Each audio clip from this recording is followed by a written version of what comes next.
I'm so proud of you, Em. Hello everybody. Welcome. Yes, it is. Oh. Hello everyone, and welcome to the belated part of the Romper Crew. Sorry, this was supposed to be last month, but then I got sick, and then immediately after I got better, Yogi got sick. So yeah, and I just slacked off. So we just pushed it back a month, and here we are with The World Ends With You, also known as Tui, also known as Banjo-Kazooie. Also known Electric as Boogaloo? Don't ask. Electric Boogaloo? Boogaloo.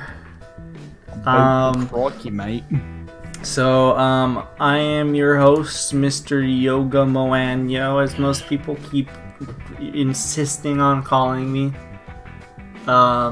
I'll give you honest after I still call you Yogis because I don't know how to pronounce your username. or Yogi, or Clutchy, as I am known by Mayo and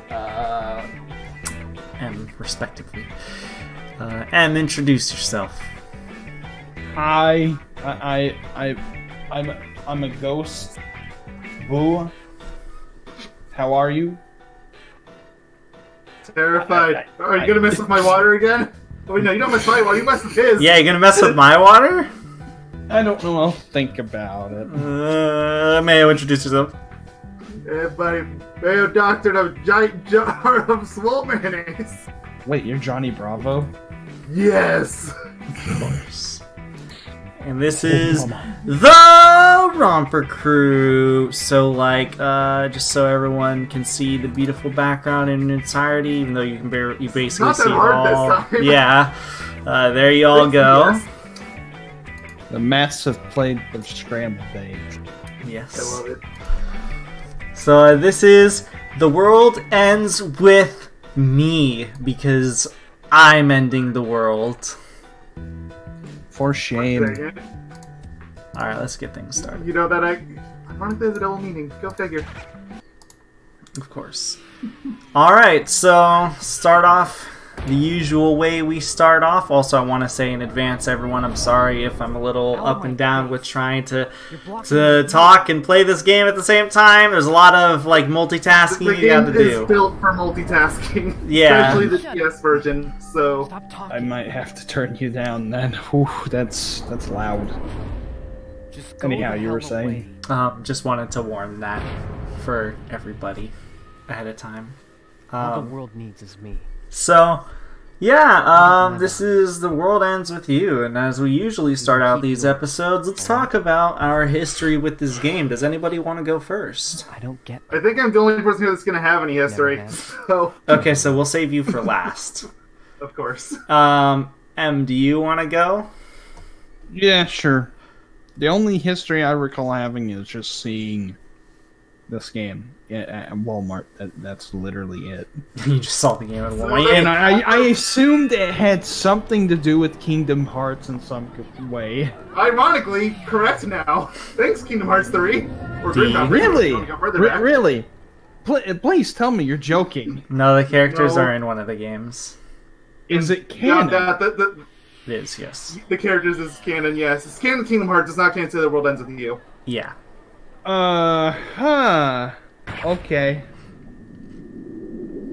So, I mean, okay. It would be very complicated if it was canon to The World Ends With You, considering a lot of things. yeah, really complicated. I don't think it is. So, you know. So, okay, is that all? You just saw the game on the shelf and that's it? You'd never seen it anywhere else? Pretty much.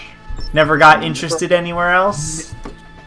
No interest developed or anything like that, and didn't play it prior to now. Or recent, I should say. That's literally it. Focus.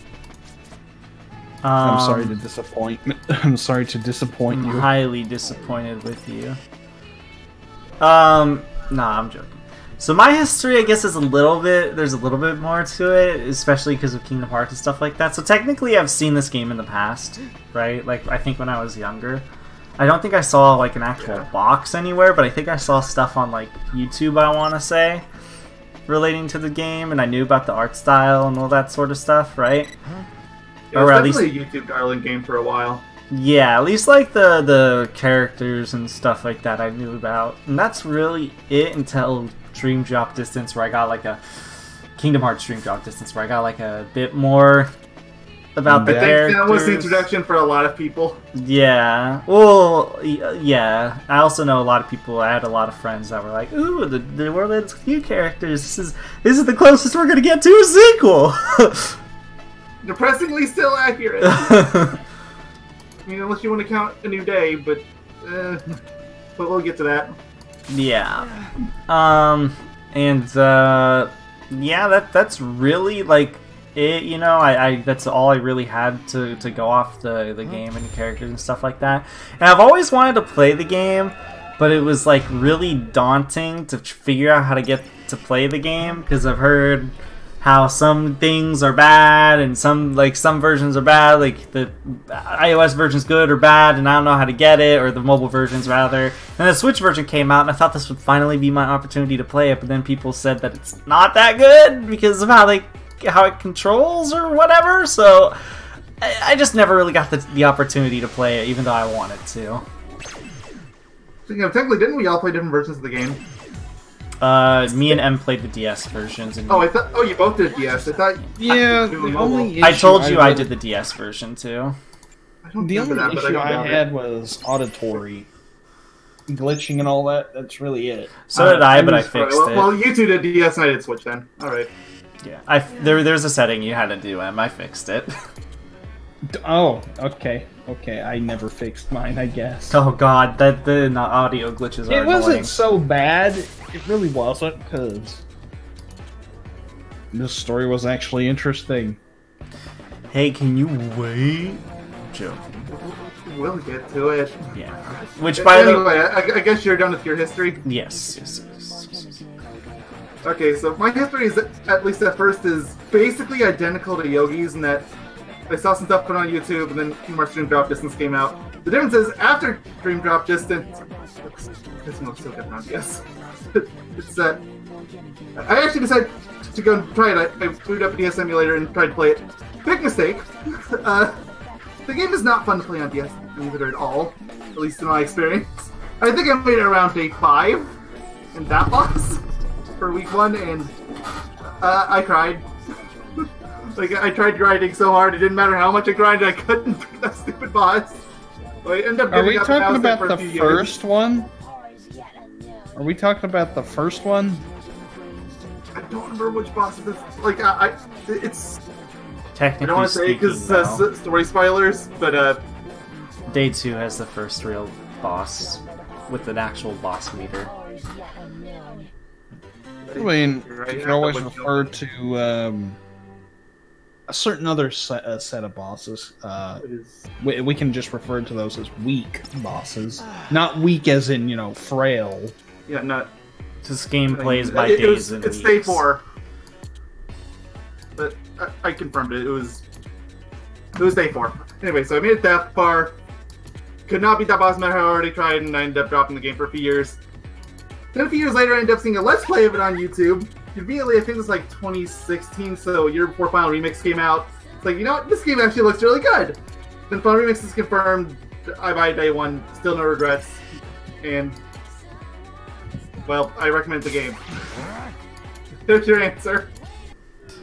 Can't believe he just spoiled the ending. Alright, episode's over. Goodbye. No. See y'all next month. Or maybe the month after. No, Anyway, Mayo see gave y'all in us August. Mayo gave us a short game. We should be safe this time around. Whatever it is, I don't know what it is. But okay, so that's your history. Seems about right, right? Yeah, I don't think I'm skipping anything. Okay, that's good. Before I go any further, I just want to mention this real quick when we get to the plot, since it's going to be one of the first things that we're going to jump into. We're trying out, or we're going to try out doing some plot synopsises for these longer games that are very story orientated, just so we don't want another Final Fantasy VII. Yeah, we don't want to spend too long. 6 hours. So And it was almost all story.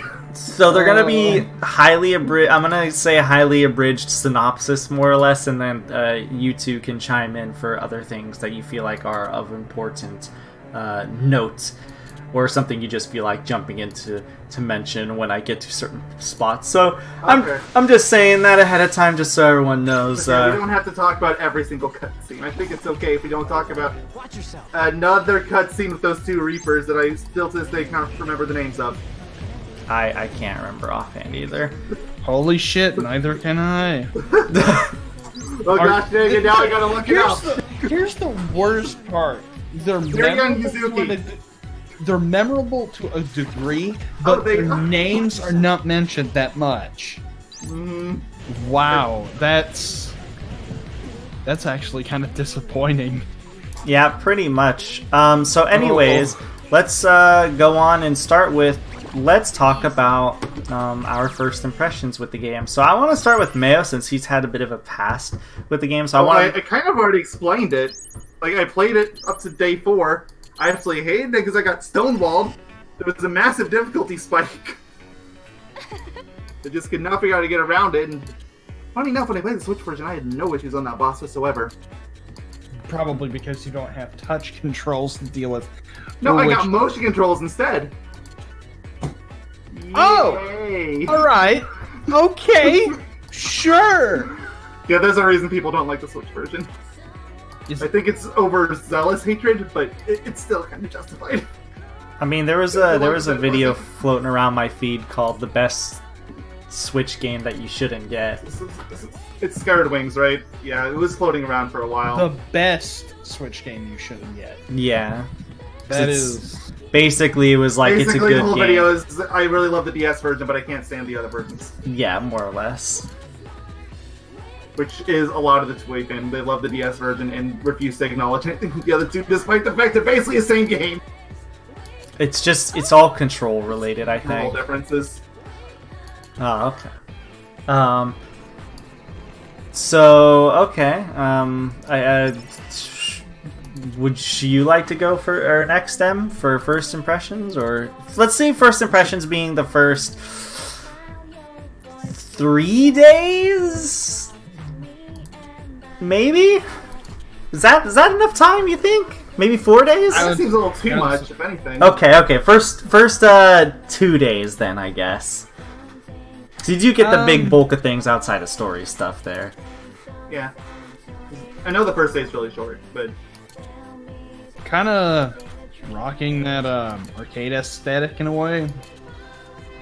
Without the scoring system. Like, with how I combat mean, technically it does have a scoring system every time you fight. Yeah, there's No, a rank I'm system. not talking about that kind of scoring system. I'm talking about, just their work for a high score, so on and so forth. Oh, yeah. Not the XP system, which I would keep very far in. That I would keep as a difference from a traditional scoring system, if that makes any sense. I don't know if it does, so. First impressions. It took a bit to get the hang of, but it's relatively easy to get the hang of things. I feel, at least. And I mean, I have more to expand on as time, as we continue on with this, because, oh boy, Oh no. there are areas. Oh, it's not disappointment. It's, are you shitting me? I don't think you want to see me shitting you.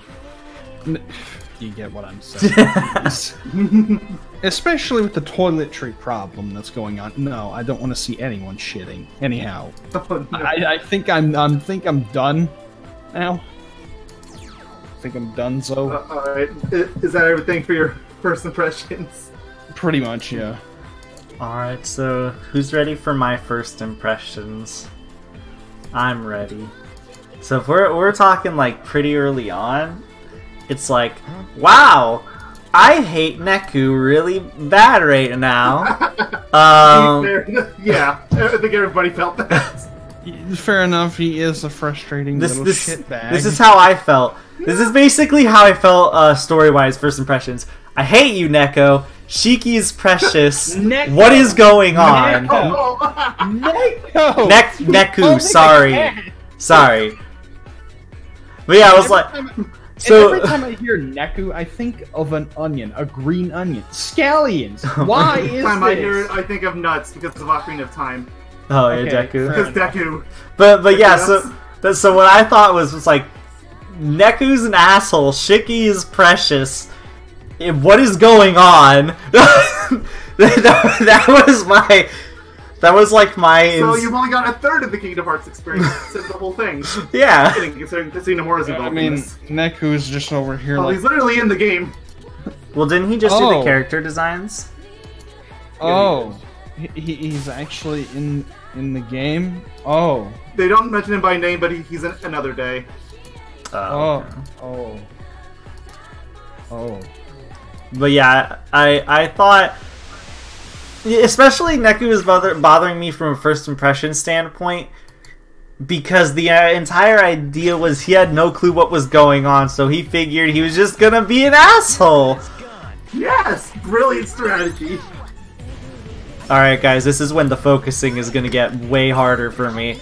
This almost sounds like some of those cartoon critique videos where people actually bitch and moan about how Timmy Turner's a complete asshole in the second to last season of Fairly Odd Parents, which makes sense, or like how Patrick Star is a dick in that one episode where he's got, Patty Pal over here. I mean, he is a dick, no matter what. He is very much an asshole in that. But, I mean, you get my point, right? Yeah. I mean, that's kind of the impression that I'm getting right now. But the DS version looks so differently. I am trying so hard to think right now. Anyways, but besides that, I thought, this is some interesting combat, and then I think a little bit into episode 2, I was like, this could be really fun to master, I feel like, with all the work that you have to do. How mentally taxing it felt, I should say. But that was like my general first impressions of the game. Like, nothing too crazy. At least I don't think it's too crazy.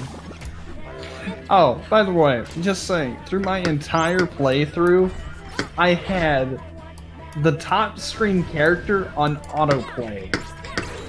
Yeah, that's what I did the one time I was playing DS. No wonder. And look at this pleb over here. He's trying. Look, I'm trying to focus. Leave me alone. It's so hard. I couldn't. You really should try playing the This game phone actually version. gets very difficult in places. Oh my god. Newport City looking at you. Newport City? I think you mean Pork City. So anyways, Yeah, it's literally just called Port City. now that I am done focusing on that boss, Jesus, or high tier enemy, whatever you want to call it. Yeah, that was my first impressions. Okay, so this is where we're gonna talk about the story and get that out of the way, because I feel like that's how, especially for big RPG games, I feel like. Should I just be up front and get to the point? Yeah, you're right. It's just Port City. Okay. Oh no, I mean. I had to confirm that. Should I just say what happened to all these characters up front? Wait till the end, I guess. Okay. No, fair enough, I guess. Okay, so alright, hopefully my synopsis is good. I'm probably not going to play the game so I don't get confused immensely over what's going on trying to explain. everyone, you need to just analyze this game and understand how difficult it really is. It's It's a lot of multitasking. Oh my god. It is multitasking the game. Whenever you have anyone out there with Asperger's in some way, this Oh my god. Okay, this game probably. Ooh. M was probably having a meltdown trying to play this game. I felt like I was defusing a bomb. So I knew you were playing DS version. I would have told you to stop immediately. You don't have to balance crap in iOS. you don't have to balance two that, screens. I'm thankful that Square Enix thought it was appropriate for a autoplay Yeah. for the second character, because for God's sake, that was awful. So, alright, so the synopsis that I'm gonna give. So basically, this orange hair anime dweeb named Neku. No. I mean, he's pretty emo, I guess. Like, in another day, he literally spouts must resist emo urges Oh my god. over and over. That's not a joke. I actually read that. Yes, it is a real thing. Hold on, I think I have this. Yes, I have it up still. Oh my lord. Here, let me. Yeah, this is a screen cap from a video on Final Remix for it. It's just so entertaining that also. Please ignore the play button. It's a YouTube video. It's also pretty. Oh my lord. It's even funnier. I feel my inner emo stirring. Must fight emo urges. Wow. Yeah, they are very on the nose. We'll get to another day we get there. That is a gem. It's just funny at the start of the game. He's like, "World, shut up!" And then he just becomes this more flowery person. It's so funny. So That. So basically, the story takes place over 3 weeks, essentially. Yep. 21 days if we're not counting another day and a new day. Yeah. This is why we took 2 months, okay? Yeah, because it took 3 weeks to beat the game. We actually had to be real about it. Also, you guys can see what time the we're fact that I beat the game in 2 days. Hacker! Holy shit. I mean, I technically did. So, Did you ever have to grind, is my question. Not a lot. I think I did slightly on one, but even then, that wasn't really grinding so much as I was going out of my way for pins and stuff. Alright, sorry, Clutchy, I just wanted to ask. Nah, it's fine. So the game takes place over a course of 3 weeks. Neku kind of appears in a place that he doesn't necessarily understand. He just knows that he can, for some reason, read the thoughts of people. He has a pin in his hand. It allows him to read the thoughts of people. And sounds like a fucking alcoholic. I mean, maybe he is. He really does. I mean, he's 15. That's not a good age to be a drunk. I'm just saying. That's That's you still. notice. So, but anyways, he so as he's just running around trying to, like, I guess get a grasp on what's going on, this random person named Shiki comes up and says, "Yo, we gotta, like, pair up, you know, we gotta fuse." What? We gotta fuse with each other. Oh course. God, please. Oh, And- Please do not fix that. Um, Leave it exactly that terminology. oh God. And they make a packed fusion, because Neku's just like, okay, whatever, I don't know what's going on here, but, you know, sure, okay. And they create a fusion. I'm just gonna keep calling it that now. Good job. They create a fusion. It's gonna get even weirder when there's an actual fusion later on. Oh yeah. Oh. So they fuse, as I said, and then they can fight these things, which are called the noise. Also, they talk about this game that's going on, which isn't elaborated on. And it kind of is slowly trickled in throughout the first week to get a better understanding about what's going on. This is not meta. We swear to God, this is not meta. Okay. No, it's very meta. It's basically like a video game, but not a video game. It's kind of weird. Oh, don't worry, there's even more layers to this, and you know. Did you try reading the reports? Oh my! Oh God, no, I The didn't. what now? The what now? The reports. Oh, hey, look, I can run in place. Reports. I don't remember any reports. They're all post game. Oh. But so yeah, he makes a fusion with Shiki, and they can fight these creatures known as the Noise. I don't think it's necessarily specified that they're the Noise just yet. I can't remember 100%. I think it's elaborated on a little bit later in the first chapter, which is short, mind you. Oh, it's really short. Yeah. Like, you already finished it. Exactly. And so basically throughout the week, Neku starts to slowly learn more of how this game works, what it is, and like what's going on. And essentially is everybody who is in this game, which is the Reaper's game, is dead. And Yeah. they're playing the game in an attempt to essentially gain their life back. Something of which you're not doing right now. No, I'm just chilling. I know I have a timer on my arm, but you know it's 60 minutes. I'll be fine. It's fine. It'll be fine. No, I'll be fine. I wish they had an in-game timer at like the top left, just to really like rub it in. Well, I mean, some of the missions, or a couple of them, I should say, are literally 600 minutes. That's 10 hours. Yeah. And speaking of missions, so the players of the game, which I think they're just called players, right? Yeah, they're Yes, just players. Yeah, they get missions given by the Reapers, and the Reapers are essentially, at least at the time, as far as you're aware, they're the people that just give you the missions and what have you.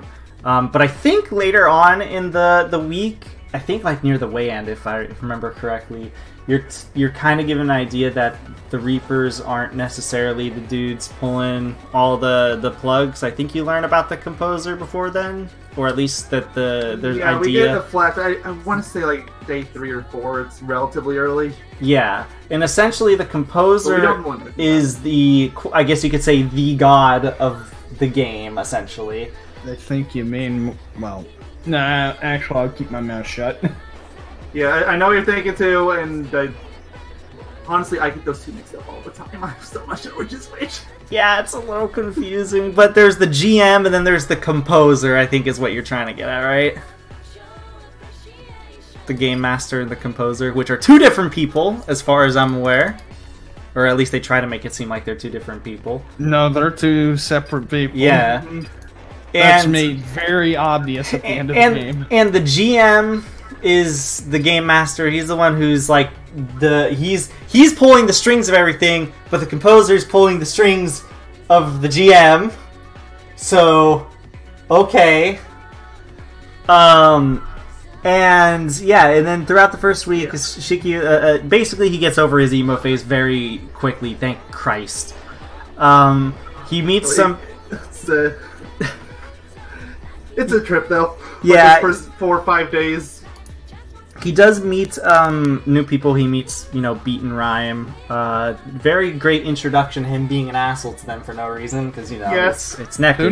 It's very rare to play a game, have the main character trash talked by other characters, and you actually sympathize with those other characters. Yeah. Luckily, it's very rare. Luckily, as the game progresses, Neku becomes a much more likable character.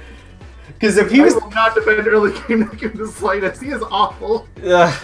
Yeah, just constantly hearing, just go away! Yeah, he's literally like, oh, I'll just do everything myself, sort of thing. And that's his attitude. It's like he's talking with his parents. No, I don't want any cookies! Exactly. Meanwhile, Shiki over here is just like trying to be the nicest she could possibly be. Like, come on, I need you to live, please. Yeah, we need each other. And then, so, the end of the first week, happens. They learn more about the game and what's happening, about how do they learn about the entry fee to stuff before? I don't think they learned about that till the end of the first week. Yeah, that's what I thought. I was about to say that. 'Cause... So, so for everyone, in order to get into the game, there is an entry fee, which you have to give more or less away in order to play the game, in order to get your life back, essentially. I'm saying that right? Yeah, you have to give up whatever is most important to you. Yeah. And in the first week, Neku's was his memories, I believe, right? Yes, this is memories. Yeah, and that's when he was put in the game for his memories. That's why he was so confused about everything and what is going on and what have you. Except for his, what's it called? Except for the events up to his death, right? He just forgets everything before then, I think. Yeah, and death was just mentioned. Yeah. At least we have a bop playing in the background as I describe this. Oh, don't worry. Maybe you should have had a recording of this in the background. He asked me to do it a little bit ago, but yeah, I was like, I was like, I might need him to do it, but I was like, you know what? I think I can figure it out. So we're just gonna stand here and listen to this bop while I can go over the plot a little bit more. Absolutely no gameplay. And I believe you also meet Joshua week 1, right? At the way end. No, you don't. You don't? No, okay. Week 2. Technically, you can see him in day 1. Yeah, like that's before you meet Shiki. He's just standing there.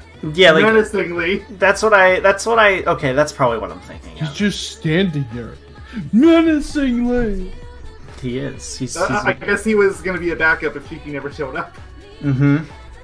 I mean, that would make sense, actually. So, after... so basically, Shiki is the one who gets to go back into the world of the living. I think she's the only person, too. Yeah, they only let one person win. And it was the fact that 3 of them won. Yeah, and Shiki goes back to the world of the living and says that she promises she'll meet Neku at the statue of Hachiko when they get back to the world of the living. That was the whole idea. The statue of Hachiko is essentially like one of the big center points of the entire game. At least in the beginning. It kind of loses importance later on. It's more of a character important thing, I would say, if that makes sense. Sentiment? Yeah, like a sentiment, because by the end of the game, that's where they, all meet up and such. Yeah, but wait until you hear about the entry fee for week 2.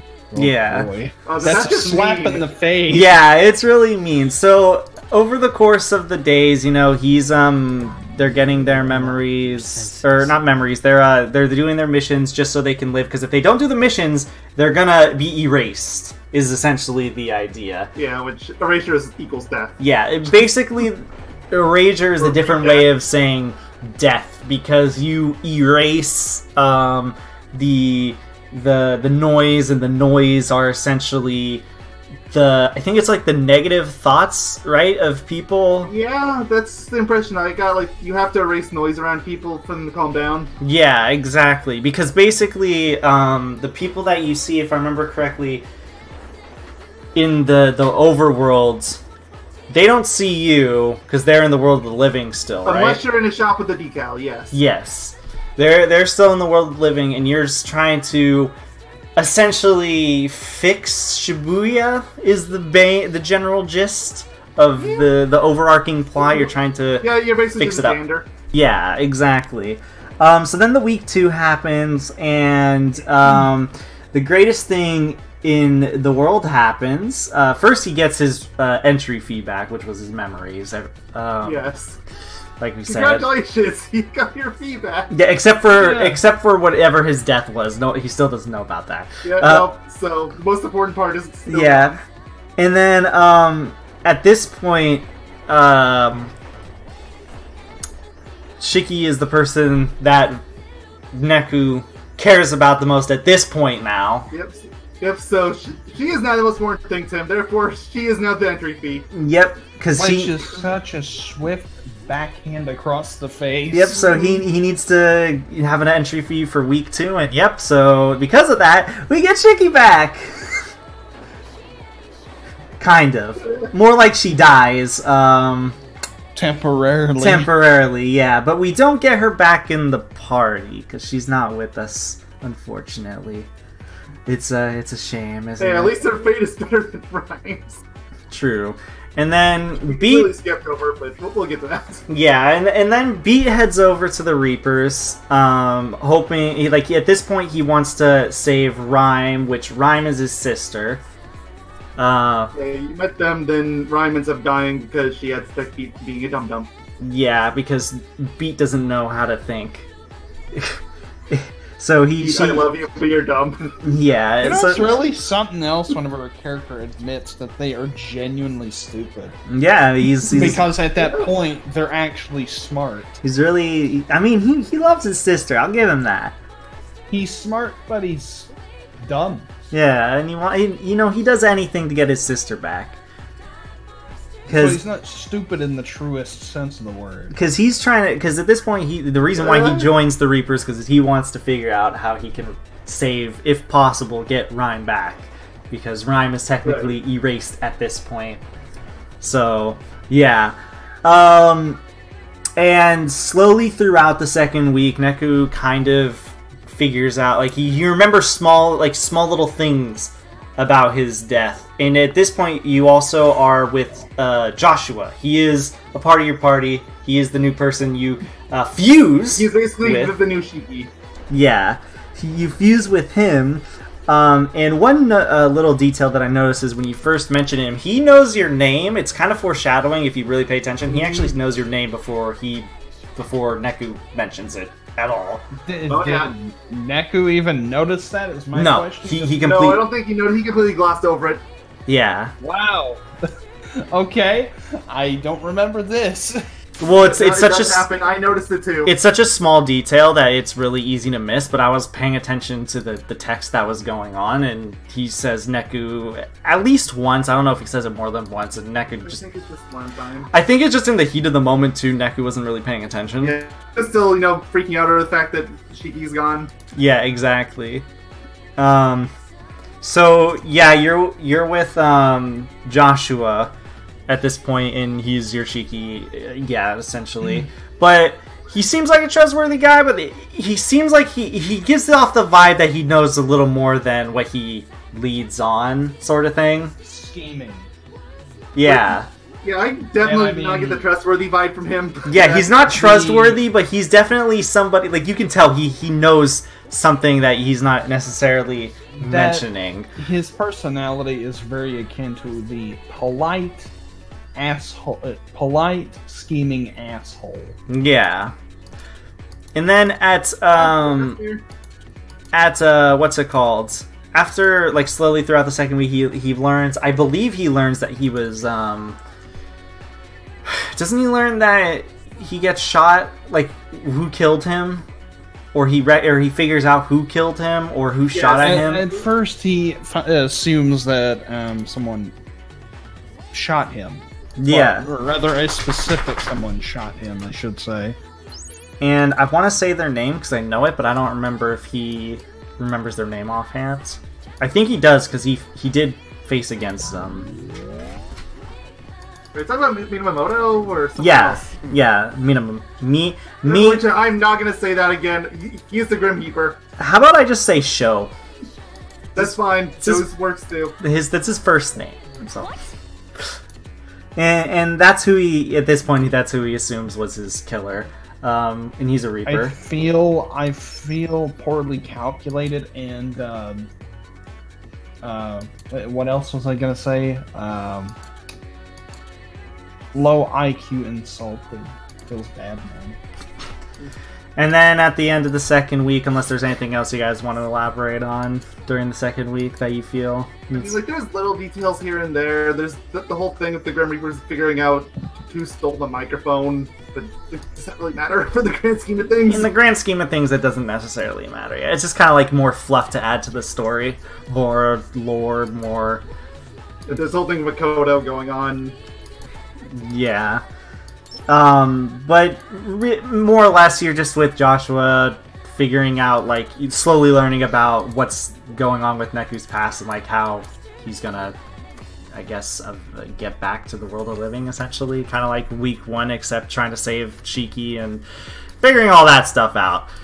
Mm-hmm. And then at the end of the second week, Joshua kills himself by saving Neku from an explosion by Mr. Show. It was terrible. Grim Reaper Math Man is very powerful, apparently. Of course. Oh god, I definitely don't want to do these tutorials while I'm trying to explain the story. Oh no. So many multitasking. This is like ultra multitasking. So anyways... Yeah, with how hard enemies start to hit, and with how fast some enemies start to really attack, things become chaotic real fast. Look at this background scrolling. Ooh, it's so nice. Anyways, and I could be wrong on this. It's been a while since I played the game, guys, so you have to excuse me for my little shoddy memory on some parts.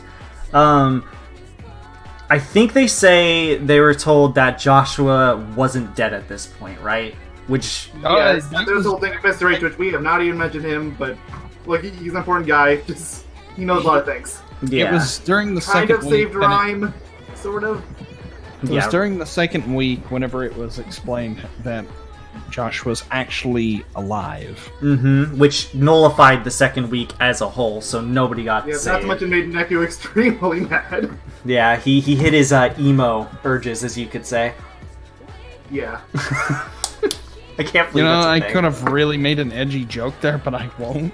It's okay, Neku's got you for that. Fuck off. So yeah, this forces Neku to be in a third week because the second week does not matter. He's none void because he had a cheating partner. Yeah, though despite the fact that the second week is void, he still has to pay a new entry fee. And this is... If you want to slap him in the face even harder than last week, well... So, you know how you got these nice partners you fuse with and everything? Yeah. His entry fee is all the players or don't exist anymore. Yeah, it's just him. But there's a topper to that. Because of the cheating, he is penalized with the following. This is his last game. Yep. Even though Neku had no idea. He has no way to fight back anymore. Yeah, and he had no idea. Because one thing to mention, too, is basically the reason why there's two split screens. I don't know how they explain this, and you're going to have to tell us when we go to the other versions of the game. There are essentially like two worlds or planes happening at once. That's why you're playing with two different characters, at least on the DS version. They still explain it that way, but you don't play two characters anymore. At least unless you're playing co-op on Switch. Oh, if you're just playing as Neku. Oh, so you actually play one screen. Yes. Thank God. So basically I kind of glossed over this too. It's explained in the first chapter, actually, I'm pretty sure. First you still have fusions and you link with your partners. Yeah, they still come in and help deal damage. So basically there's two zones, and whenever you're fighting the noise, you're not with your partner, you're both in two separate zones, which are essentially two different planes, I guess you could say. Yeah, which you're fighting the same monsters with the same health, but you're working together, but not together at the same time. The decision to include these guys in Dream Drop Distance makes a little more sense now, doesn't it? Yes, it does. I understand this a lot more now. So it's cooperative combat, but it's being played as if you're by yourself. Yes, more or less. Again, not regarding Switch co-op. Yeah, so this also makes everything obviously way worse for Neku because he needs to fight people in two zones to make things much easier on life. But it's a little bit more than that too. He has to have a partner for his pins to work. Yep. That's what I was saying before, how he can't fight without a partner. Yep, not only can he not fight without a partner, but he also, there's the zones thing. So basically, the third week was made to screw him over, is what we're trying to say. Because he can't do anything. Yeah, he can't do anything against the noise at this point. He's kind of screwed over. But our good friend Beat, my boy Beat, comes in. What do you say, Mayo? Best boy Beat, I will not argue over this. It is fact. Beat comes in and he's like, you know what? Reapers are poo heads. Neku. Despite the fact that he is one. Yeah, exactly. He leaves the Reapers. He tried to kill Neku a few times in week 2. Yeah, he thinks Neku's the cause of everything, essentially. But doesn't kill him. He tries. Oh yeah, he Yeah, tries, but then he goes like, quits. you know what? You're not worth killing, yo. Yeah, you ain't worth killing. Yous ain't worth killing, yo. As in the words of Beat, you know. But yeah, he decides to join Neku as a partner. So now you get Beat as a partner. So now the noise are suddenly able to be dealt with. It's pretty good. Mm-hmm. Thank you, blessed and based Beat. So they at this point, as you're going through the 3rd week and you're still getting your missions and what have you, Beat and I want to say it's both Beat and Neku because they're always together at this point. The Reapers and everybody in Shibuya are wearing red pins. Yeah, good job. Great job on Neku for that one, really. I know he had to, but yeah, and that was one of his missions on week 1. He had to make the pin popular. Yep. I was anticipating that pin doing something. And yeah, the pins were intended to more or less brainwash Mind people control. into mind control people into all thinking the same The exact thoughts. same paragraph over and over. Yeah, like Right, the countless wrongs of our days. Shine the light of true redemption. Yep. And there. And without any missions to complete, they go to the Shibuya River because Joshua wanted to go there throughout the 2nd week, or at least he wanted to. Did he know where it was necessarily located? I'm pretty sure he did. I mean, I He can't found imagine he out, I didn't, believe. considering what we find out later in the game. Yeah, exactly. So yeah, their goal is to go to the Shibuya River.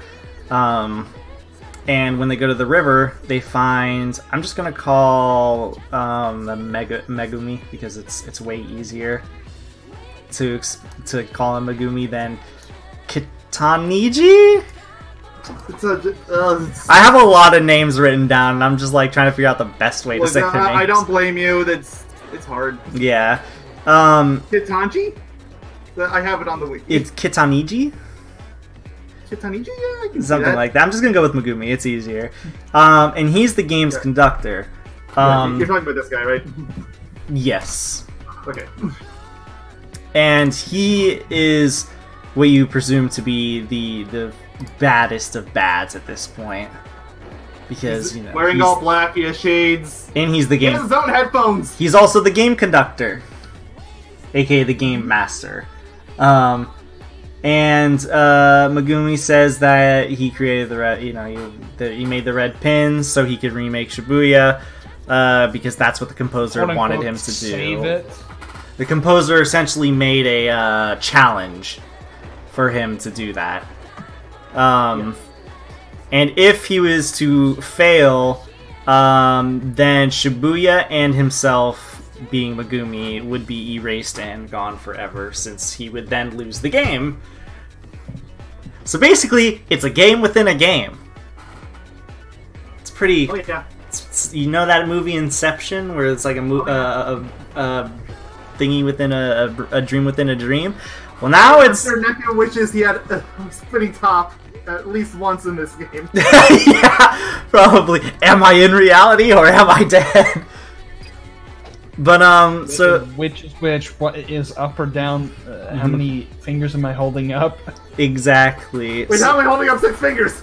Wait a minute! Oh wait, that's just my other pinky. Of course. Oh, alright.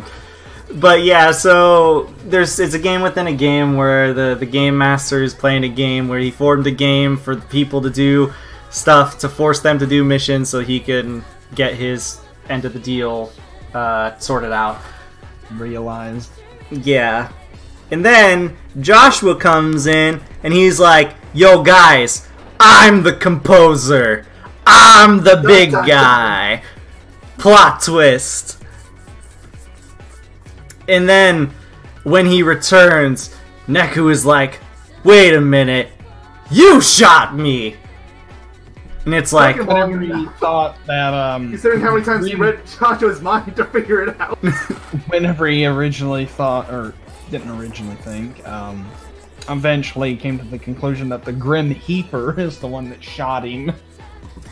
yeah. I mean, he was there, so it wasn't a totally far-fetched conclusion.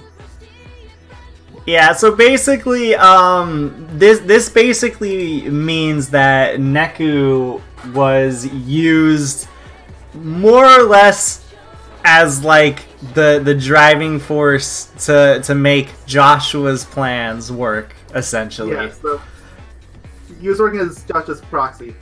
Yeah, more or less. And the entire time,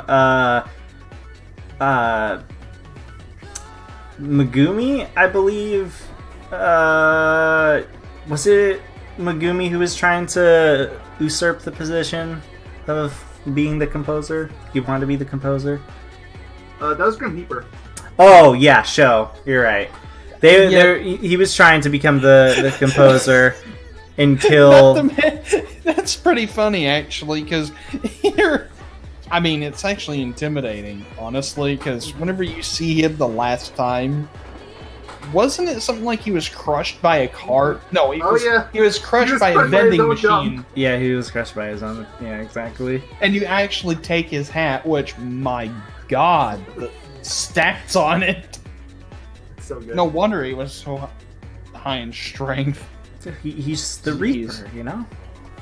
No wonder he's so out of your vector. So then at this point, they were trying to kill Joshua to usurp him while he was in a weakened state.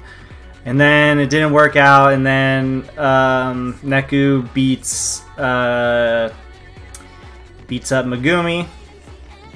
By himself at one point.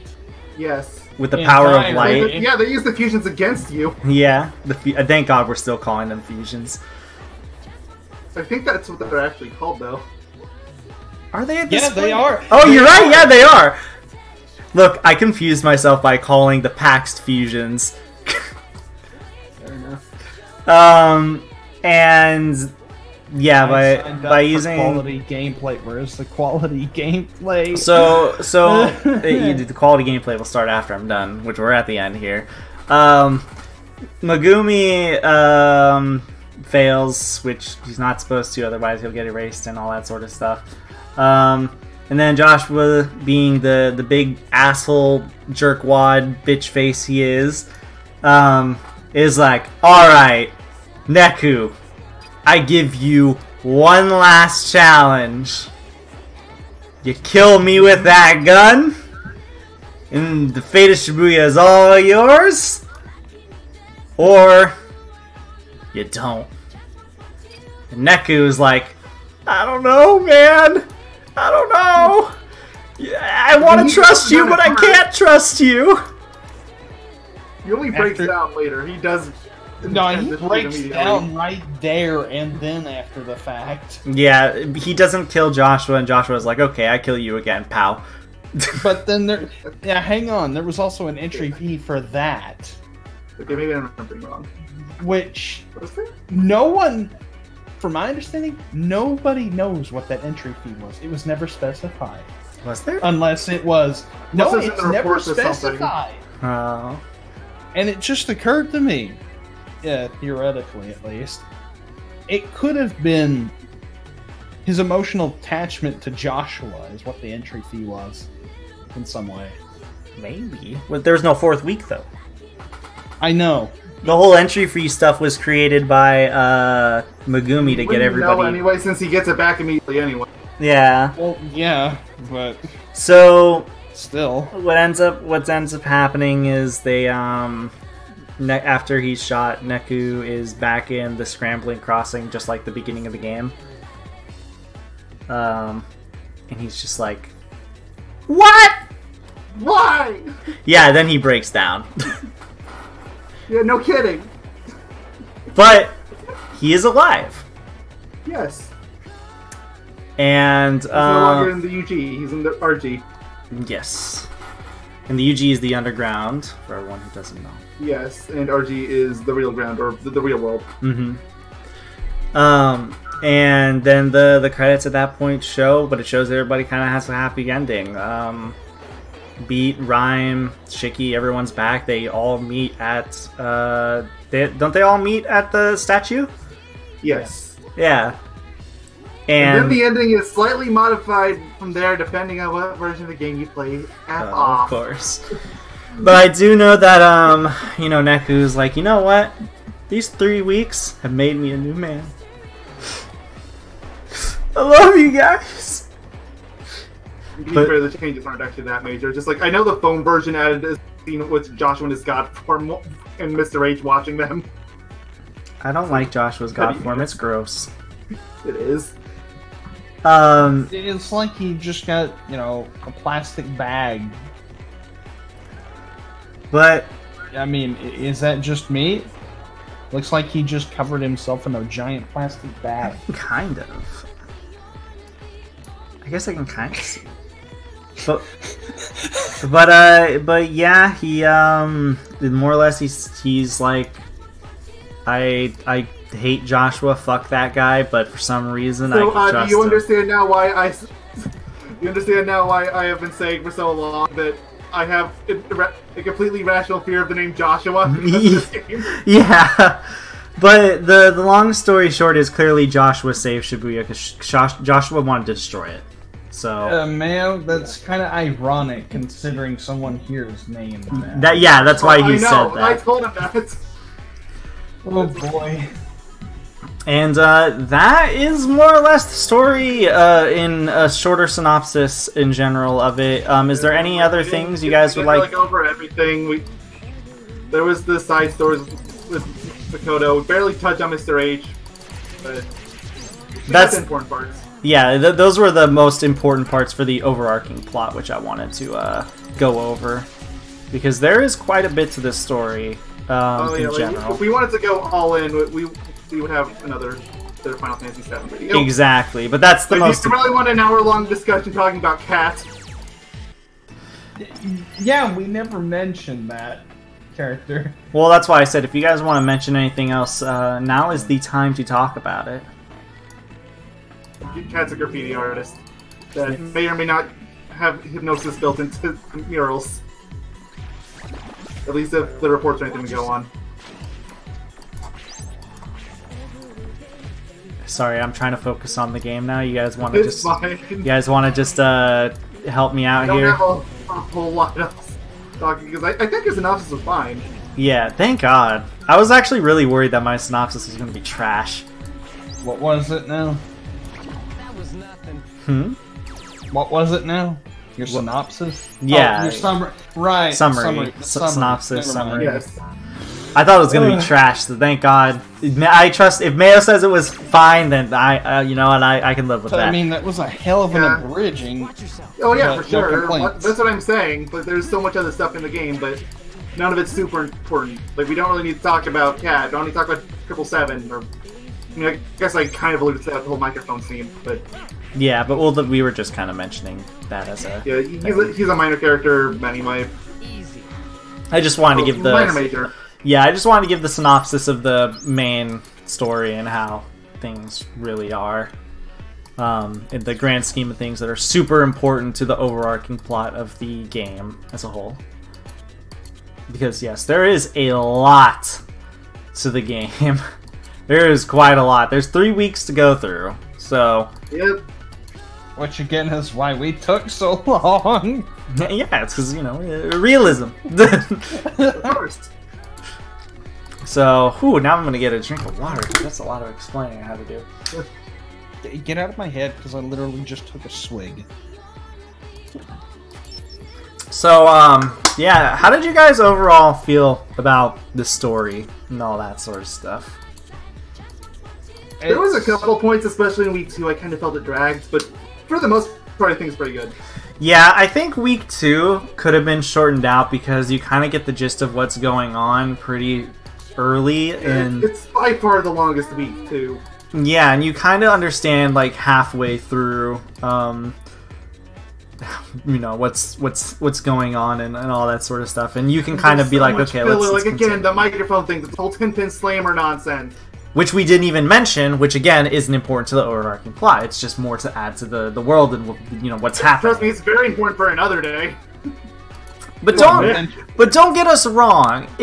I still think the stuff for the most part is still interesting to read and go through when you're going through it's still it. really good. It's just we don't want to talk about it because we don't want a really long podcast. Yeah, and unfortunately, though, I will say though, to sort of elaborate on how I feel about the story and what have you.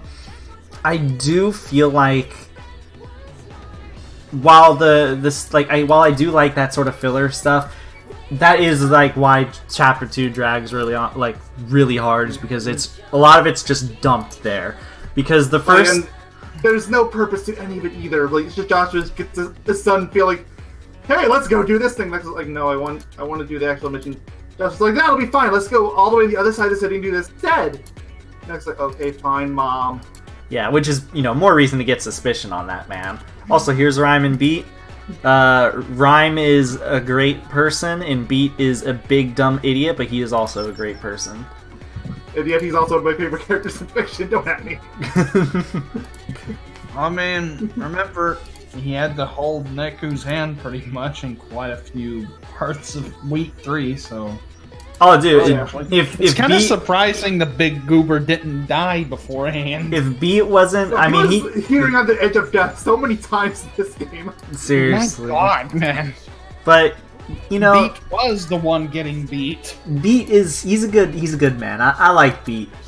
I like how he's got that like white gangsta sort of attitude to him, but he's not. He doesn't act like. Well, I was about to say something that was a little bit racially fueled, but I'll say this. He doesn't act like a douchebag. No, he acts... Just an idiot sometimes. He acts pretty reasonable, he just acts like an idiot. Rhyme is supposed to be his, like... What's the word I'm thinking of? I forget. Yeah, like to keep him, you know, under bay and whatever. Yeah. But, you know, Rhyme dies, so... That's always she dies good. early on, and even when she's still alive, she's kind of like, she's turned into noise, for God's sake. Yes. And a powerful one, no less. Yeah, I don't remember how the boss is in DS, because they changed it massively for the phone version, which is also the one they use for Switch. That one always is super OP in the boss fights. Wait, they changed the plot in the... No, they didn't change the boss. They changed the boss fight for Week 3. Oh, I thought you said they changed a part of the plot. The Rhyme boss fight. Day. Yeah, they completely changed it because from what I remember, the DS version was very two-screen dependent. Well, yeah, that's true. I mean, this entire game is two-screen dependent. Yeah, but speaking on the gameplay aspect, honestly, this is a great game. It would be even better if there wasn't the godforsaken multitasking happening. It makes you multitask sometimes. No, it makes you multitask the entire time. Yes. I said most times because here's the thing. You've got the autoplay function for the second player that actually does a decent job, but... It's slow, though, is the issue. Slow, the Switch version. Slow, I would say, is more akin to being, oh, I'm going to become a tank for you. No, it's slow in the sense of the attacks come out really slow. If you want to get maximum damage combos, you have to be using them both intensively. Which I never did.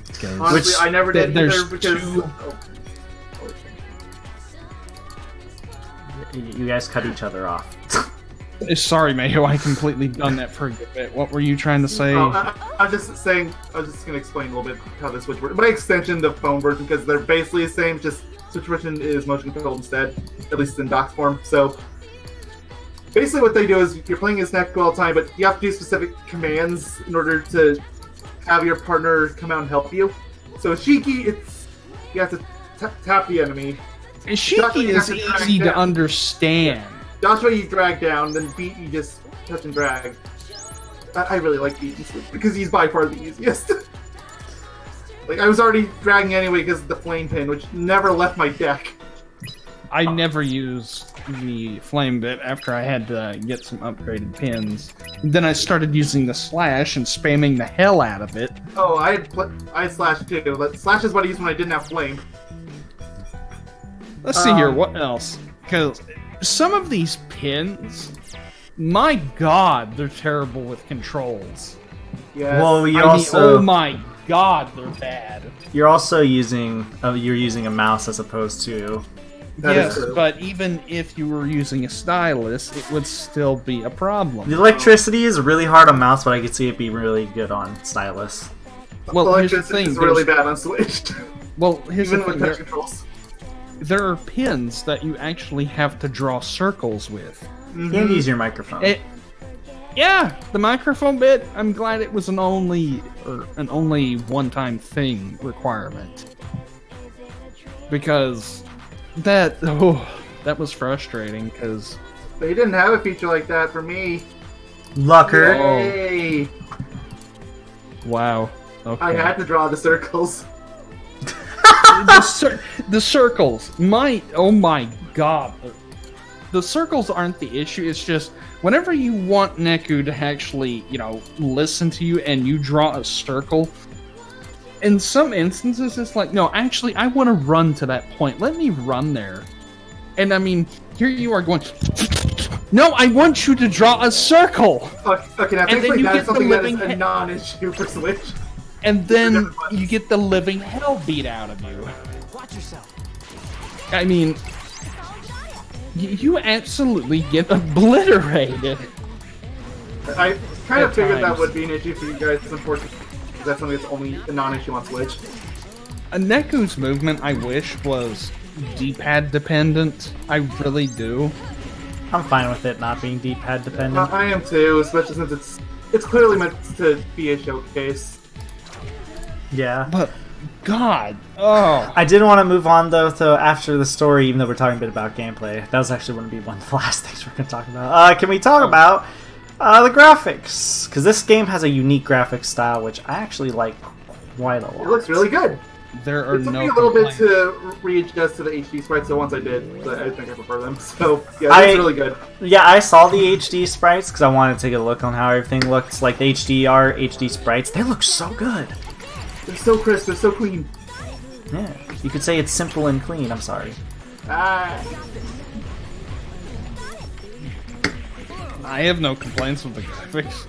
The aesthetics are so good. Yeah, I think the art style and everything is really good. It seems kind of akin to like some sort of 90s inspired art style. I'm thinking of, I'm guessing, or maybe early 2000s. Or am I thinking of something completely different? Sounds like you're thinking of something completely different, but I could be wrong. Well, I mean, Piggy! never Oh, mind. Piggy! Killing the We're not piggy. worthy to bask in the Piggy's glory. Piggy's dead. Poor Piggy. You were gone too soon.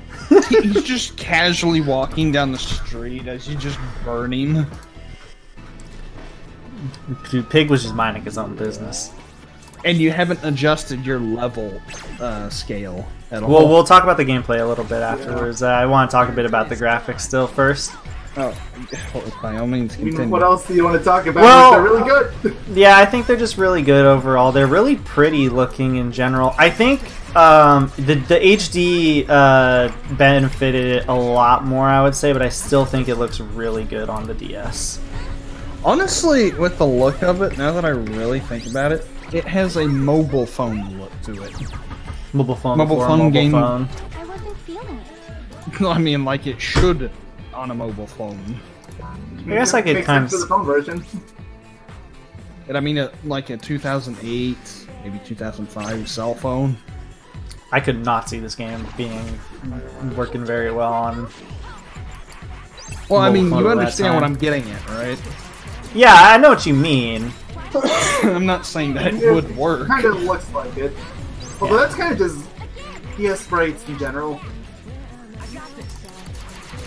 So, oh my god, it is so hard to play this game and talk. So anyways, yeah, I really like the graphics and stuff. Alright, let's move on to, okay, this is going to kind of go hand in hand with gameplay, so I'm going to skip this until the next one. Let's go with sound and music.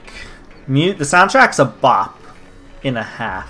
Okay, you guys are all going to think I've been replaced by an android because this is going to be completely counteractive to everything I've done in Romper Crew so far. Soundtrack's amazing, 10 out of 10. Honestly, I think this is the first time I've ever complained, or yeah, first time in Romper Crew I've ever said I like the soundtrack. So I think the thing that really confuses me, or not confuses me, but really makes me like, what, I guess, is this soundtrack kind of gives me vibes of the Sonic Rush soundtrack. What? I to do an not extent. get that in the slightest. With the whole like vocal samples and the electronic-ish sense, in a sense, it kind of it reminds me of it, but it's not exactly like it. If that makes sense, like it puts me in the mindset of similarities. I guess they're not similar. Sonic Rush because it has vocals. Well, it has a lot of vocal samples, a lot of electronic samples along with it. It has a lot of repetition, especially the what's it called, the DS version, because I do know the Switch version actually has longer versions of the tracks, if I'm not mistaken. I thought they were remixes. No, they're like the full versions of the tracks. They're basically they are remixed too, though, to have high quality instruments. Oh, okay. But I do know that there's like a what's it called? There's a full version of the tracks which you couldn't fit on the DS because, you know, less power and. Yeah, and then there's the whole thing with the any credits thing, which I feel like I need to mention somewhere. For some reason, Lullaby for You is DS exclusive. So they had to make another song for that. The Lullaby for You is the better song. Whenever it comes to the soundtrack, I have nothing against it. Version. I don't know which one of them I prefer. I like them both. I enjoyed the soundtrack, but the one thing that I had an issue with was whenever I was trying to read through dialogue and there were actual songs being played in the background. Yeah, it's like having your reading constantly interrupted. It didn't bug me when I was reading, because I was not bothered at all. Yeah, when I'm reading, I'm focused like on the reading as opposed to like audio and stuff around me. Unless it's like really loud, obnoxious, like people. Oh yeah, which I guess there was a couple songs that kind of came close to that, but none of them played in cutscenes. Yeah. But overall, maybe Speed Transformation or Emptiness Sand kind of fitting that category, but those are boss themes. But yeah, the music in this game is amazing. I love it so much, actually. Do you want me to get you a link? Because I have the entire soundtrack. Yes, please. It is so good. I won't deny this. This entire soundtrack sounds like it is ripped straight from a plethora of American hip-hop soundtracks. I swear to God. Even crazier, the hip-hop songs, which I wouldn't expect Mayo to care for at all, they're surprisingly good. They're like the best songs in the entire soundtrack. It's so weird. Here's the thing, too. I'm not someone that likes rap all that much. Oh, I don't either, but this is surprisingly good. It's honest, they're my favorite songs in the game. So, I'll say it was a quote-unquote rock song. It's like, yeah, I do like the intonation. I won't deny that, but... Here's the thing. If Square Enix wanted to actually start some sort of rap album of some sort, they could really beat the shit out of a lot. And I mean a lot of ratings with it. Oh, yeah. God. And if Final Remix is anything to go by, they have not lost. Because they added some completely original songs to that too. Ooh, can I have those? I'm getting you the download link right now. Thank you. Which means I'm probably gonna have to upload it because I got these off YouTube video. But... Though I will say, if we're gonna talk about some things, I guess I'll talk about the sound effects too. I think they're fine. They do what they need to do. The sound crunch isn't too bad on the DS, luckily too, for things. It's noticeable, but it's not the worst. I do want to say, though, for music on the DS, this has some damn good quality for what it has. Not that the DS has bad music or bad quality and stuff as is, but like I feel like it's just like almost above. It feels really above and beyond in this game. Well, you know how well, I haven't shared this, but you know how I don't know why I'm saying that. Okay, you know how the GBA is akin to being a portable Super Nintendo with more like a portable super-powered Super Nintendo, right? To an extent, yeah. This isn't like a portable PS1. I'm just saying. The DS, No. because it's having to deal with 2 screens at once. Because maybe like a portable PS2, maybe. Hard to say though. But the fact that this game doesn't use any 3D graphics at all, or at least from what I remember. I think it has its moments where it uses a few weird renders. Well, I mean, it does that in the overworld, obviously. Yeah. We'll get it next time. Which I mean, there's nothing wrong with that. E rank. Frick you, game. Open up your senses. It's really hard to get above that for the first few days, and then it gets stupidly easy to get A ranks. So there's no intermission.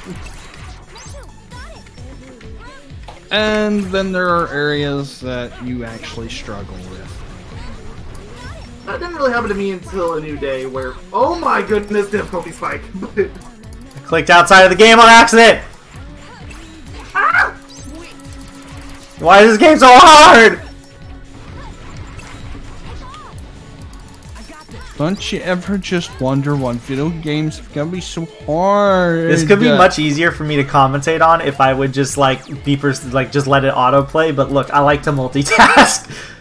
You Mayo, did you hear what I thought I just heard? Yeah, I heard it. What a lunatic. I'm always multitasking, to be fair. I mean, I'm multitasking right now. I'm getting the soundtrack. So I guess now we Okay, can fair move enough, on 'cause to. I'm I- gonna bunch these two together because honestly, I think in this game especially they go very hand in hand. Though usually in general they go hand in hand. I would say as a whole. Let's talk about controls and the gameplay now. Finally. Well, this one's gonna be awkward because I'm gonna have a very different.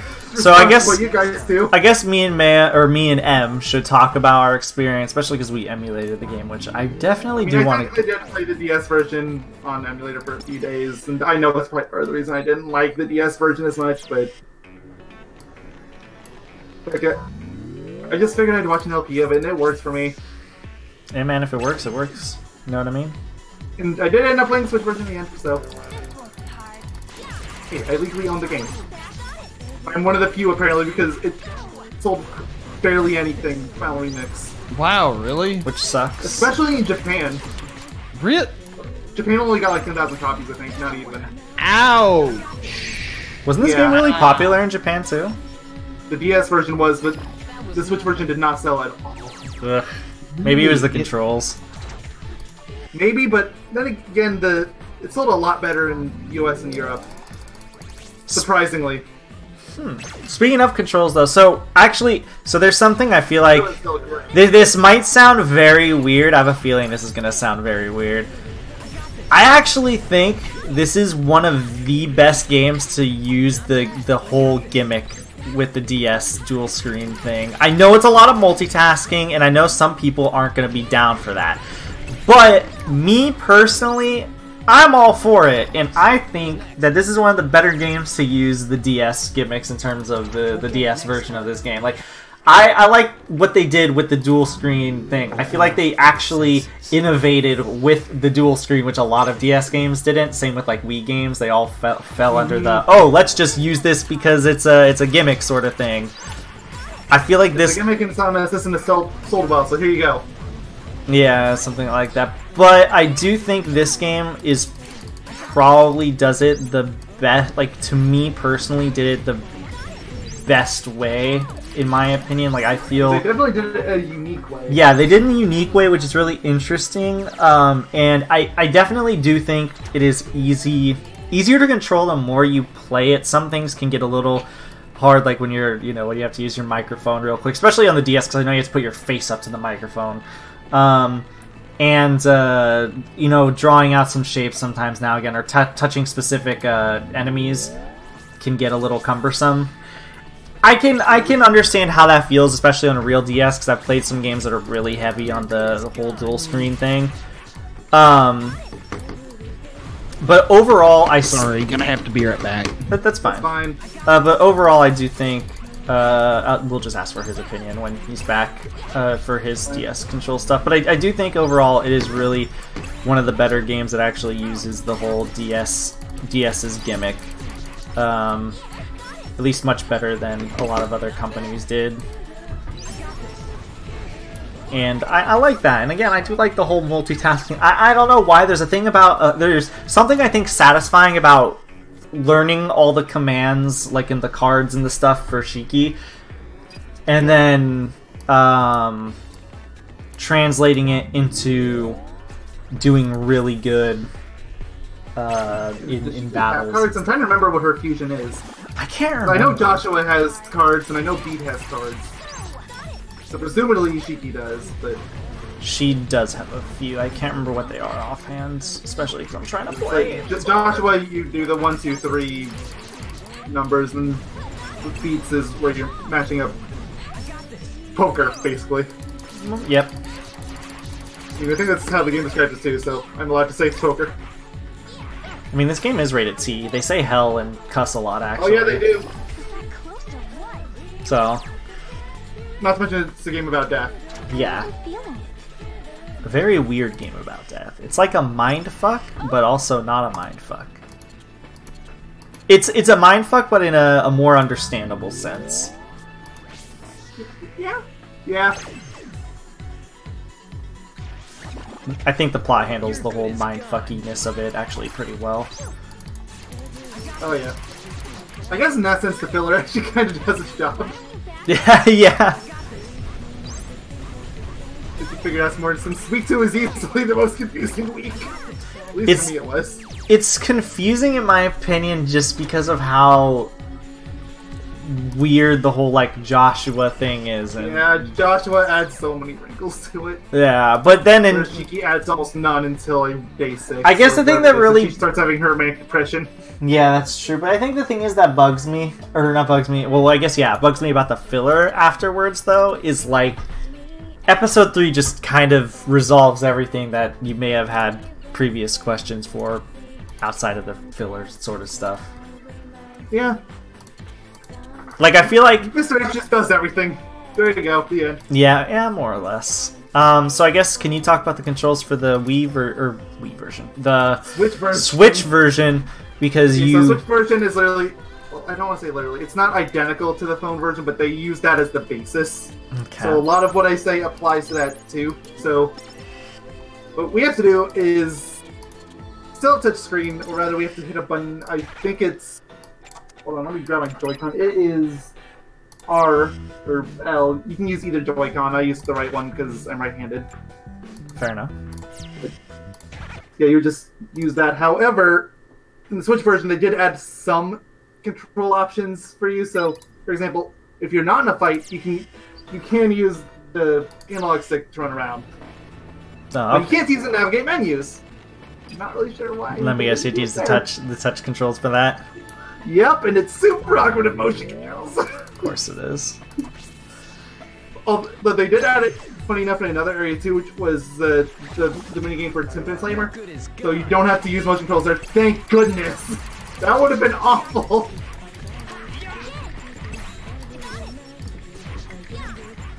Sorry, I'm trying to focus on the game You can use again. the analog stick there. This is such a hard game for me to talk about, but I should have recorded footage. Yeah, the X button, you can hit that and it'll open up your phone. So you don't have to aim for the phone every single time. Fair enough. How are the overall like dragging stuff around and all that? How does it feel too, I guess? It's a little kind of same as DS in that it's kind of awkward at first, but you do get used to it. And once you do, it's not that bad. However, there is something I need to point out, and I kind of brushed on this before. Now we're talking about the controls. So, in the phone bikes and Switch versions, they don't do the dual screen thing. Instead, you're basically playing as Neku, where you have your partner come out when you do a specific command. Shiki, it happens when you're tapping an enemy. Beat, it happens when you're dragging your cursor around, which both those are really easy to execute, especially Beat is so easy in Switch version. Just proving once again that Beat is the best boy. Of course. And then there's Joshua! Joshua, you have to drag down, which is super awkward with motion controls. So of course with him, you're forced to use him in cooperation at several points because of the black noise. Because you can't fight those just with Neku. You have to use Joshua. Quiet, You also have to Romper. use him for the Minamoto boss fight. Because otherwise you do chip damage. Oh, of course. So I have to stop what I'm doing, try and hope that I succeed in dragging down with this Jesus beam. Run away, try again, hope that it works, Watch yourself. and hope they don't accidentally trigger fire or chains or whatever I'm using. Run away, try it again. That is the story of how that boss fight took me over 20 minutes. What a boss battle. What a battle. What a game. Like, it's not a bad boss. I really like the boss. It's not good on that version of the game. When you're in dock mode, specifically. I'm sure it's nowhere near as bad if you're using actual touch controls. I think this entire game is pretty darn good. I'm trying to think of something to talk about while we wait for M Like, to there come is- back. So I would love to know his... ooh, I got a star rank. Nice. Yeah. Fun. Oh, you actually used autoplay. No, it auto-plays at the way end. Well, it always says that. Stream crashed for me. Oh, well, I wasn't really watching that. I guess... Do you want to go over maybe the version differences while you can, then, as a whole? I kind of already did. Of course, there's the big one, which is A New Day, which is exclusive to Switch, which is... I guess I can explain that in another day now.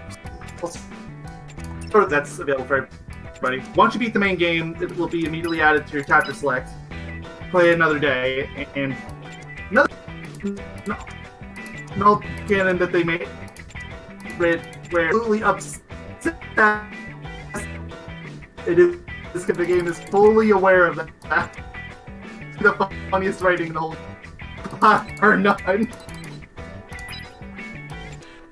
Huh. Although there are like there's creation two versions of Josh. You are And- lagging out like crazy for me. You're like internet's going dumb. Of course. Internet's doing a dumb. Of course, Of course, it I need is. to explain. Yep, my internet's doing a dumb. Beat your internet up. Jesus. I was just about to go feral on it. Oh, I can hear you fine now. Okay, so you can probably explain things now. Okay, so I can go on again. So, another day, the general beat of the story is that Neku, along with everybody else in town, And now you're cutting Wait, out so- again, of course. yet. I can't even finish a sentence. Yeah, your internet really hates you. Someone's dying. Oh, M's back. He can talk. Hello? All right, so you. To talk. So let's. I want to know about how you felt about the controls, from your perspective of things. They would be fine if I didn't have to draw shit on screen and if the prompt for movement wouldn't continue whenever I'm trying to draw something.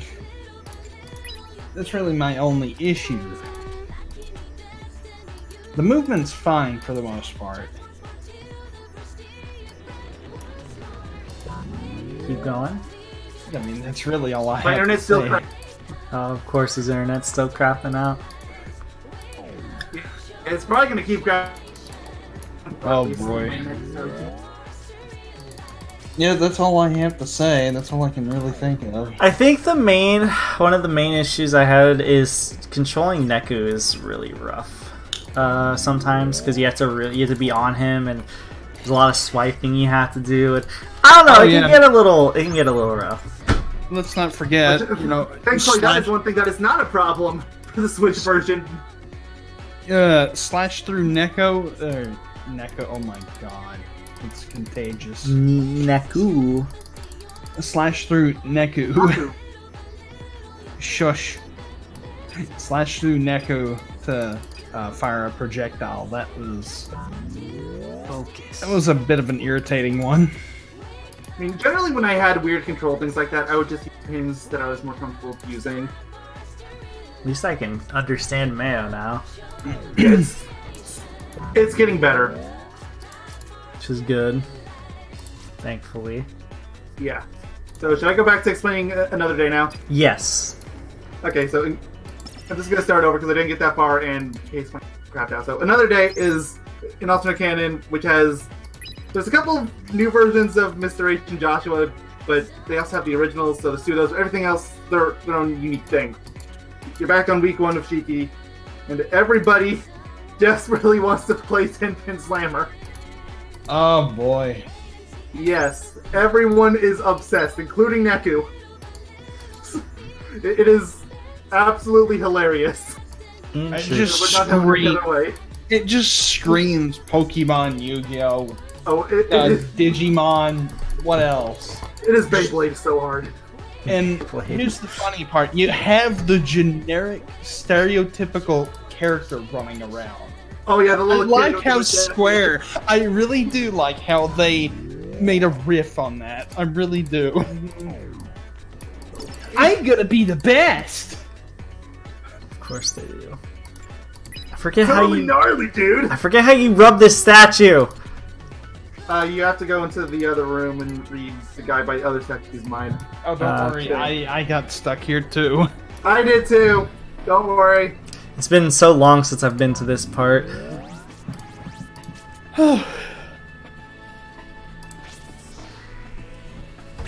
But, so is that all you had to think about in the controls though, EmeraldMaster/Pixed? Yeah, I'm just gonna send it to both of you so either of you can check it there. I just uploaded it to me. Thank you, friends. Now I can jam out. Yeah, that's literally all I have to say.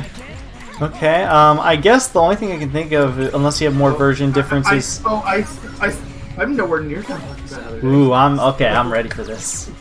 Okay, so what happens is you're challenging a bunch of people, and then you finally get to the tournament. You go through, you start winning, but then it turns out that the tournament is a total sham so that they can all steal everybody's pins. So everybody that took part in the tournament ends up in the disgusting noodle shop of all places. They're hunting down where they could have been. They all give each other some code names, so Neku was blue, the Beyblade Kid is red, Shiki's green, I think Beat was yellow. That sounds, And don't forget Joshua. I think Joshua was arguing whether he could get pink for a while, but then he ended up going for rainbow. Yeah, another day Joshua is stereotypically gay to a T. really? Yeah, to a T. Well, Like, that's not gonna go well in today's day and age.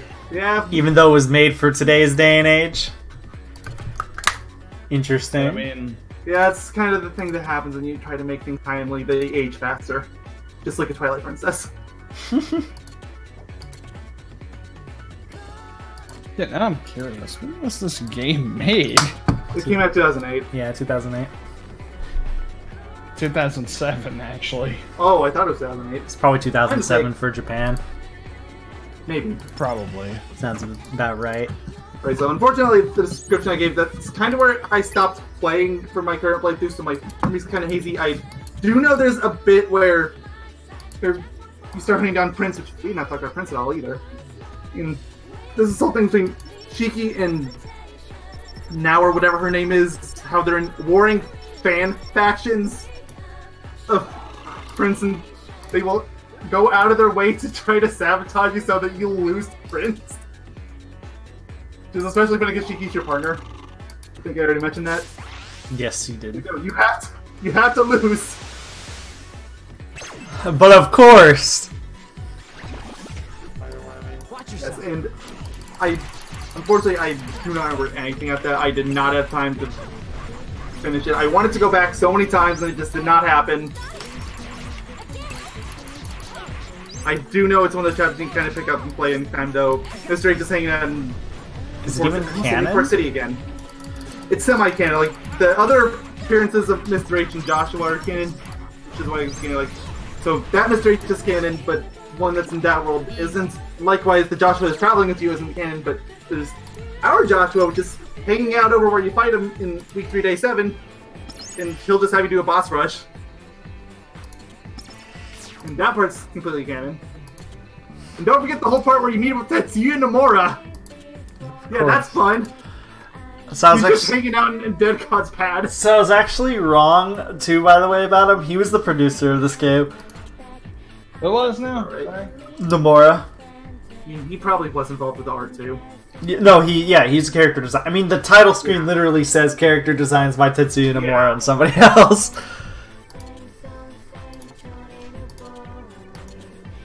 Alright, so that's what all I can really add to Another Day. Just a lot of Tinpin Slammer. I hope you really like Tinpin. You want to play through it. Really funny. Absolutely recommend playing it if you have free time or looking at cutscenes. As for the actually canon one, which is exclusive, thanks for that.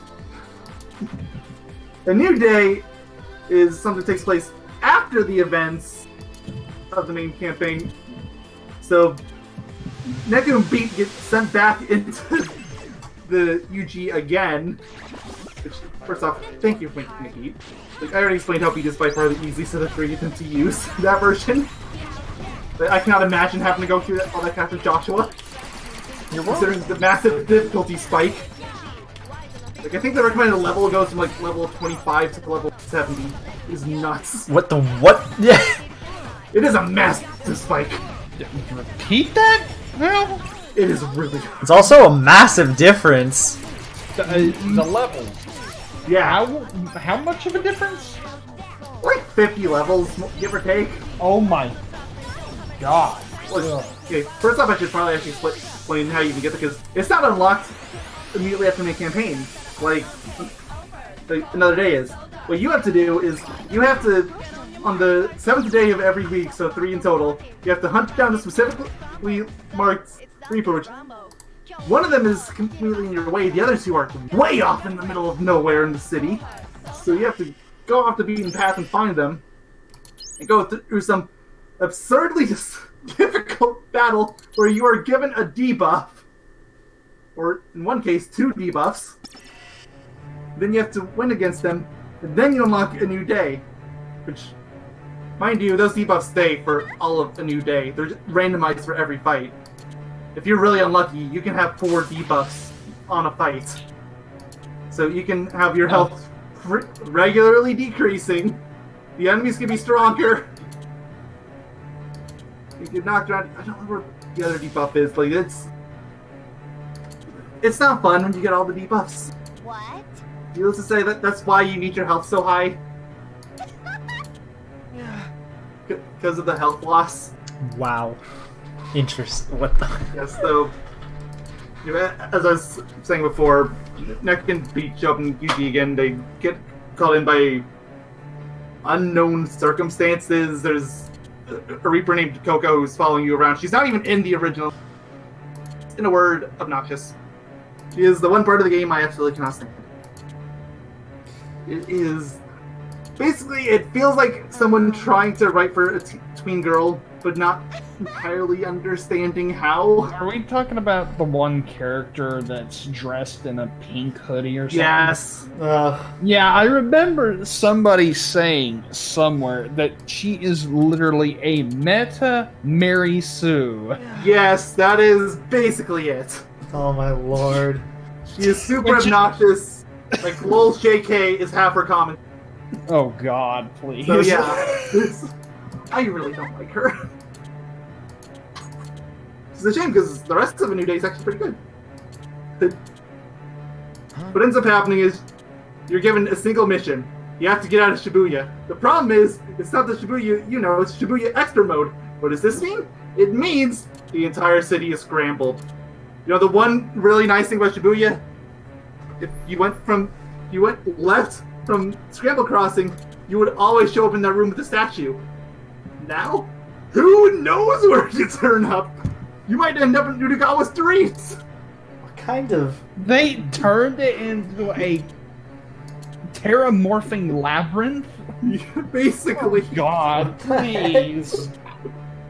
Yes, it is a nightmare to navigate. And almost every way out is guarded by Reapers. Like, have fun with the Reaper reviews on this when you think the games are bad. Oh boy.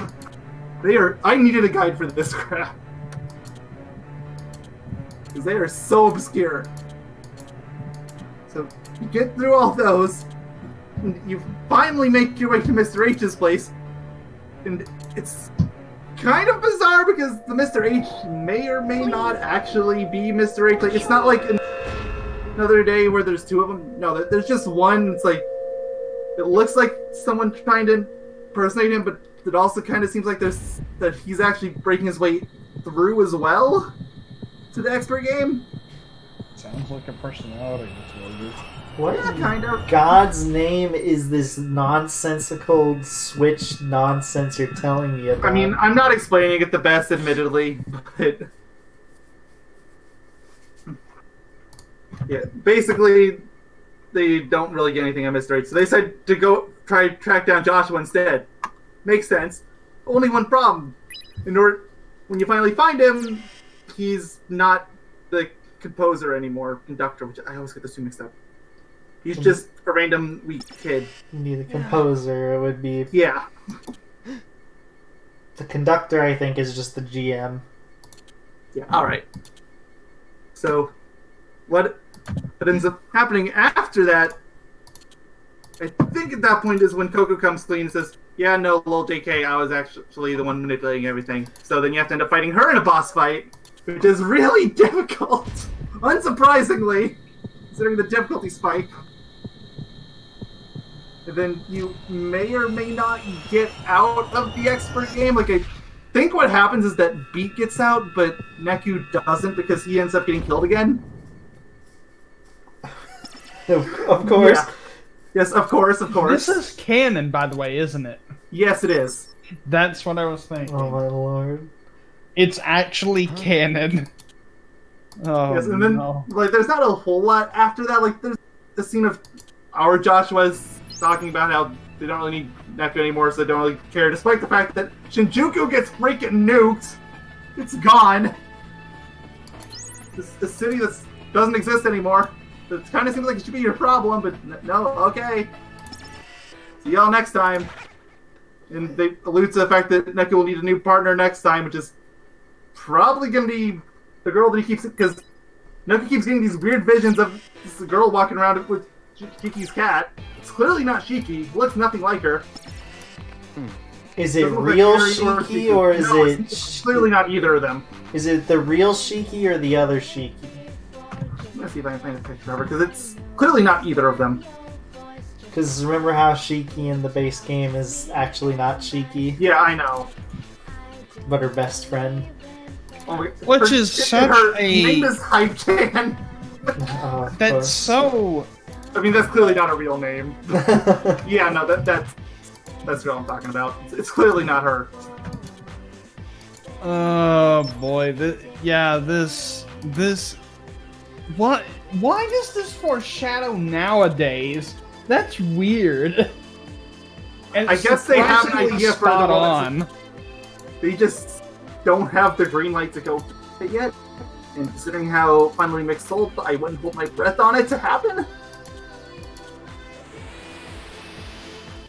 Ow. Yeah, I'd love for it to happen, but What a weird extension to the story. like again, admittedly, I am not explaining best at all. It still is like a weird extension. I'll just say this. I'm fine if you want to add your own Mary Sue or even self-insert into a story as long as the writing is done right for that character, for God's sake. I mean, That's it was all Like, if you want an example of the bad dialogue Coco I was talking about, open up that link of Hype-Chan. Like, the first thing you see is a picture of her with that pink text blob. That is how she talks. of course. I totally have, like, so much awesome stuff. Like, what are you looking for?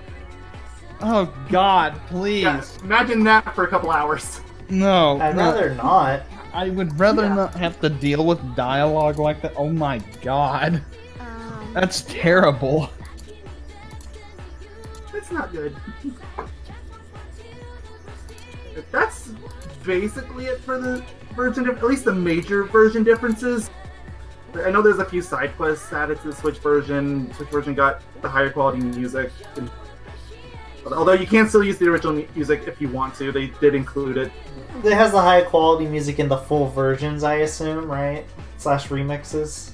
Because the DS version doesn't use the full tracks.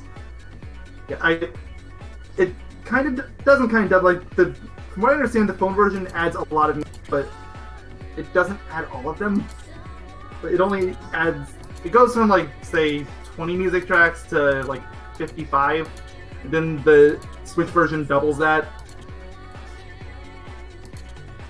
Oh, really? Although the Switch version kind of cheats because they have stuff like live concerts and remixes. Yeah. Well, at least they can get away with doing stuff like that. Yeah. I mean, like we said, the soundtrack's a bop! But yeah, I absolutely love it. It's a bop and a half. I end up listening to tracks from like at least 2-3 times a year just because I have it on my computer. Why not? Just because it's a bop. Exactly. And that's what we need. We need bopping music. I mean, I don't think this is the first time you've enjoyed music. I think you enjoyed music from your I own liked games. FF7. Yeah, FF7, we know. Like, I was okay with Nitro Fuels. The others I was either indifferent or... I thought you liked Klonoa's. Klonoa's was okay. There was just... Like, there was good songs in Klonoa. Ah, okay. Just, I didn't think the soundtrack as a whole was standout. Well, we could give our final verdicts, I guess, on the game if there's nothing else that you really have for version differences and such. Not really, yeah. Alright, so, final verdicts. Who wants to go first? Good game out of 10. Okay, Mayo? Alright. What about you, Mr. Emerald Master? 7.5? 75 out of 100. Okay. Respectable. I have no complaints except controls, really. That's it. Yeah.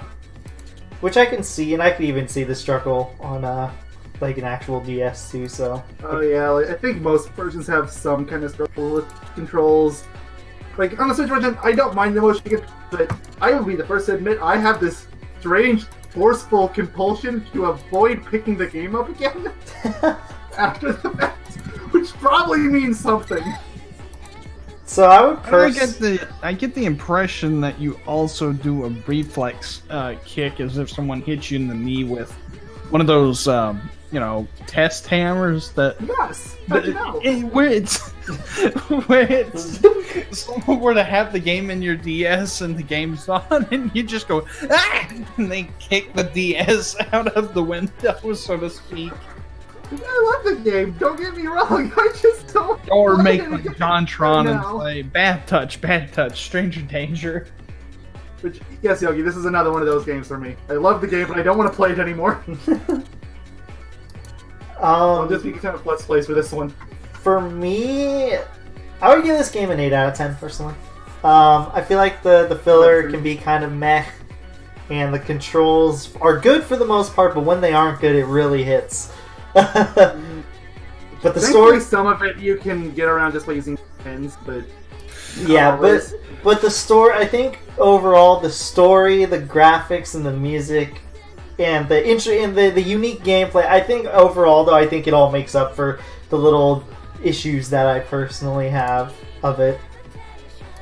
And I think everybody should give it a try, no matter what version it is. I think it's worth a try. Yeah.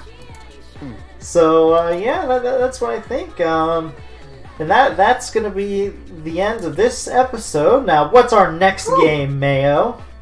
Alright, guys, next game we are playing is Rocket. What? What? Never heard of it, have you? No, you cut out. You cut off. Oh. This game is Rocket Robot on Wheels. Oh, I've heard of this game. I've played it before a really long time ago. What? I am actually really excited to go back to this game because I've been wanting to at some point. Rocket Robot on Wheels? Did I... It's It's a Sucker platformer. Punch's first game, I think. Yeah, it's the game they made before Sly Cooper.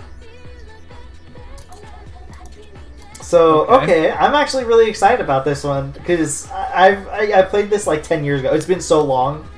So, okay, well, I'm excited for this one. Sweet. Okay, so in the next episode, and next month on the Romper Crew, we will be playing Rocket Robot on Wheels for the Nintendo 64. See y'all then. Yeah. Goodbye. Thank you all Oh, for laters. stopping by. I guess you said your goodbye, so I'm not going to make you say any more.